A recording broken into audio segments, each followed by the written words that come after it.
Assalamualaikum warahmatullahi wabarakatuh. Salam kader Madrasah Muallimin Muhammadiyah Yogyakarta. Bagaimana kabar kalian?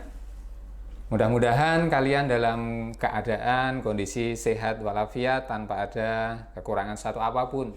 Begitu pula dengan keluarga yang ada di rumah. Anak-anakku yang berbahagia, setelah pada pertemuan yang lalu, pada video sebelumnya, kita belajar tentang pendapatan nasional, definisi pendapatan nasional, dan metode perhitungan pendapatan nasional. Coba, kalian ingat-ingat kembali apa yang dimaksud dengan pendapatan nasional. Kemudian, kemarin juga Ustadz sampaikan tentang metode perhitungan pendapatan nasional. Ada 3 metode. Coba, kalian ingat kembali, 3 metode itu apa saja? Nah, pada kesempatan pertemuan kali ini, Ustadz akan sampaikan tentang metode-metode itu satu persatu. Sehingga harapannya kalian akan menjadi lebih paham, menjadi lebih mengerti tentang bagaimana metode menghitung pendapatan nasional. Anak-anakku yang berbahagia, pendekatan metode perhitungan pendapatan nasional terbagi menjadi 3 metode atau pendekatan. Nah, 3 pendekatan itu adalah pendekatan produksi, pendekatan pendapatan, dan pendekatan pengeluaran. Untuk yang pertama, yaitu pendekatan produksi. Apa itu pendekatan produksi? Seperti yang telah kalian pahami kemarin, bahwa yang namanya pendapatan nasional adalah pendapatan dari seluruh penduduk yang ada di dalam sebuah negara dalam 1 tahun. Tentunya, penduduk tadi dalam 1 tahun memproduksi barang atau jasa. Sederhananya, pendekatan pendapatan atau pendekatan produksi memperhitungkan berapa jumlah produksi yang dihasilkan oleh seluruh warga negara yang ada di sebuah negara. Sehingga pengertian secara umum adalah barang dan jasa yang diproduksi oleh penduduk tadi atau warga negara tadi di dalam sebuah negara dalam jangka waktu 1 tahun dengan menjumlahkan value added dari setiap proses produksi. Apa itu value added? Value added adalah nilai tambah yang dihasilkan setiap kali terjadi proses produksi. Kemudian, secara matematis, formula untuk menghitung pendapatan nasional dengan pendekatan produksi diformulasikan sebagai Y sama dengan sigma P kali Q. Y sama dengan sigma P kali Q. Atau bisa dirumuskan pula dengan Y sama dengan P1 kali Q1 ditambah dengan P2 kali Q2 ditambah dengan P3 kali Q3 dan seterusnya sampai dengan P ke N kali Q ke N. Kenapa dengan simbolisasi N? Karena tentunya jumlah produksi yang dihasilkan oleh warga negara dalam sebuah negara jumlahnya sangat banyak. Oleh karena itu disimbolkan sampai dengan P ke N kali Q ke N. Anak-anakku yang berbahagia, Q adalah jumlah barang yang dihasilkan pada sebuah produk. Sedangkan P adalah harga barang dari produk yang dihasilkan tersebut. Sehingga kalau kita sebut P1 atau Q1 adalah harga barang dari produk pertama dan Q1-nya adalah jumlah produk yang dihasilkan pada barang tersebut. Kemudian untuk yang P2 dan Q2 adalah harga barang dan jumlah barang pada produk yang kedua. Dan seterusnya sampai dengan jumlah barang dan harga barang jumlah tertentu yang dihasilkan oleh warga negara dalam sebuah negara. Anak-anakku yang berbahagia, Di sini yang perlu kita perhatikan adalah value added-nya. Apa itu value added atau pendekatan produk? Pendekatan produk yang dimaksud yaitu perhitungan produk secara neto, yaitu nilai tambah yang diciptakan dalam suatu proses produksi. Nah, apa itu perhitungan produk secara neto? Neto artinya bersih, berarti nilai bersih dari barang yang dihasilkan. Hanya saja yang diperhitungkan adalah nilai tambahnya. Kemudian, apa itu pendekatan dengan cara menjumlahkan nilai tambah yang diciptakan pada setiap proses produksi? Sebagai sebuah ilustrasi, untuk memahami apa itu nilai tambah, coba kita perhatikan dari contoh perhitungan berikut ini.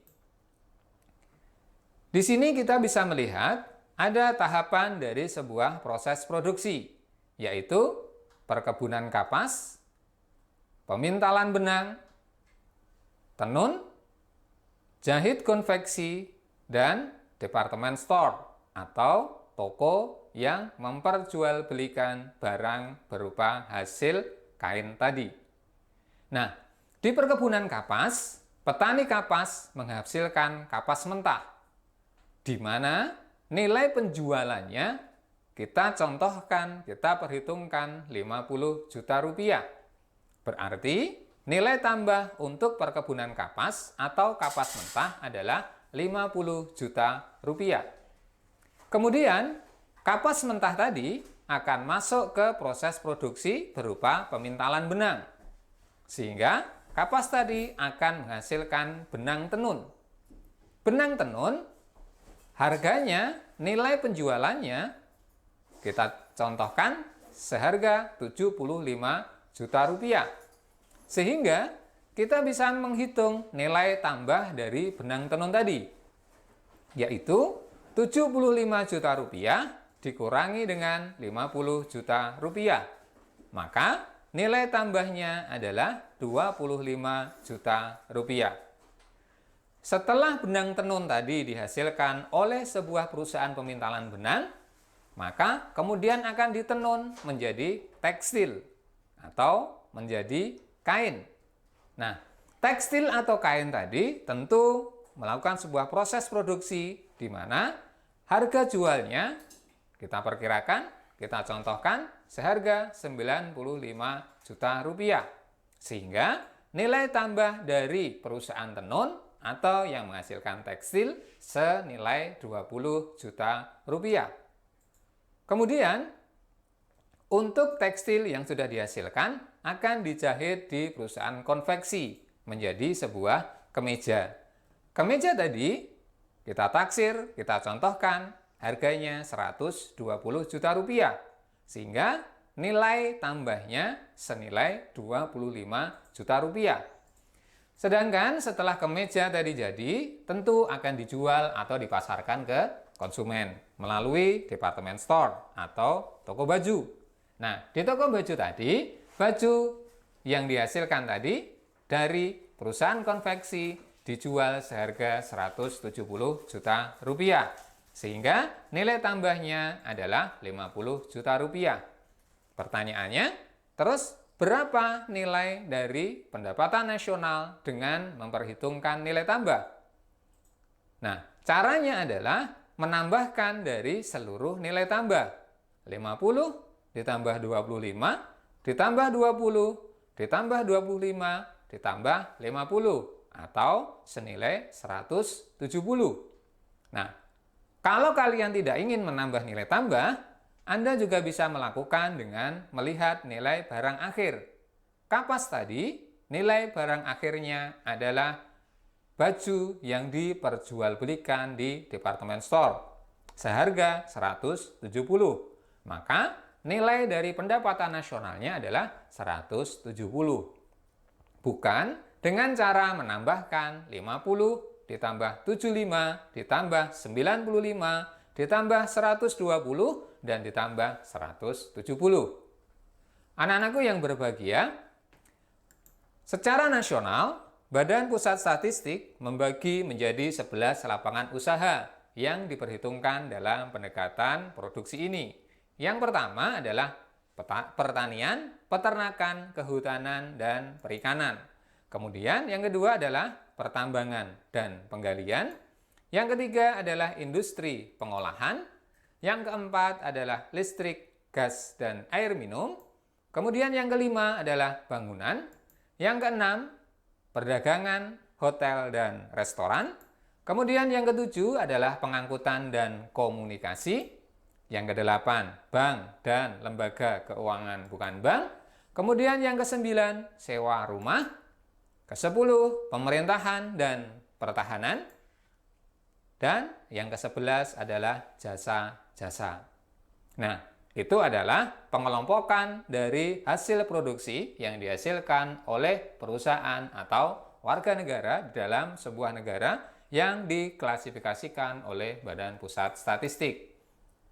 Sebagai sebuah contoh, ini adalah hasil dari perhitungan pendapatan nasional 11 sektor tadi. Nah, 11 sektor tadi Anda cukup menambahkan dari 1 juta sampai dengan 45. Ini dalam perhitungan menurut Badan Pusat Statistik. Tentunya untuk mendapatkan hal seperti ini tidak mudah. Maka Badan Pusat Statistik akan melakukan survei pasar atau survei ke produsen. Nah, survei dari produsen tadi akan dipergunakan oleh Badan Pusat Statistik untuk membuat sebuah laporan setiap tahunnya, yang mana akan dipergunakan oleh pemerintah sebagai salah satu tolak ukur untuk menghitung pertumbuhan ekonomi. Nah, anak-anakku, itu adalah salah satu dari 3 metode atau 3 pendekatan yang dipergunakan untuk menghitung pendapatan nasional. Kalian sudah paham? Oke. Untuk yang 2 metode lagi akan saya sampaikan pada video yang berikutnya. Tetap jaga kesehatan, semoga tetap sehat dan semangat terus. Terima kasih. Assalamualaikum warahmatullahi wabarakatuh.